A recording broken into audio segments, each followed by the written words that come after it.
অত্যন্ত লজ্জার এবং কলঙ্কজনক একটি অধ্যায় বলে আমরা মনে করি। আমরা আজকে তাই এসেছিলাম এখানে বাংলাদেশ জাতীয়তাবাদী দলের পক্ষ থেকে আমাদের চেয়ারম্যান জনাব তারেক রহমান এবং আমাদের দলের পক্ষ থেকে আজকে এখানে এই শহীদদের প্রতি, যারা সেদিন শহীদ হয়েছিলেন তাদের প্রতি শ্রদ্ধা নিবেদন করতে এবং তাদের আত্মার মাগফিরাত কামনা করতে। এই দিনটিকে আমরা সবচেয়ে কলঙ্কজনক এই জন্য মনে করি যে এই দিনে যে চক্রান্ত হয়েছিল, যে প্রচেষ্টা হয়েছিল,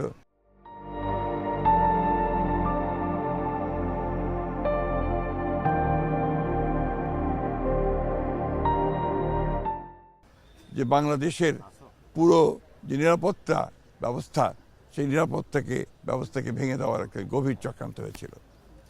চৌকস ৫৭ জন সেনা কর্মকর্তাকে হত্যা করে বাংলাদেশ সেনাবাহিনীর যে মনোবল এবং একই সঙ্গে বাংলাদেশের যে মনোবল সেটাকে ভেঙে দেওয়ার জন্য একটা গভীর চক্রান্ত হয়েছিল।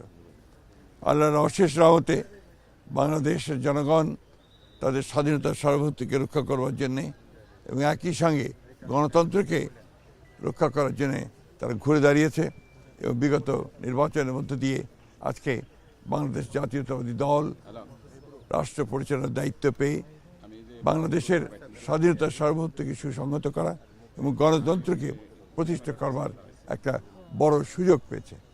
আমরা বিশ্বাস করি যে বাংলাদেশ জাতীয়তাবাদী দল অতীতের মতো একইভাবে তার যে মূল লক্ষ্য বাংলাদেশকে একটা গণতান্ত্রিক রাষ্ট্রে পরিণত করা এবং একই সঙ্গে স্বাধীন সার্বভৌমত্বকে পুরোপুরিভাবে সংহত করা এবং এই জঘন্য হত্যাকাণ্ডের একটা নিরপেক্ষ একটা তদন্ত করে দায়ী ব্যক্তিদের এবং শক্তিদেরকে আপনার আইনের আওতায় নিয়ে আসা এবং তাদের শাস্তিকে নিশ্চিত করা।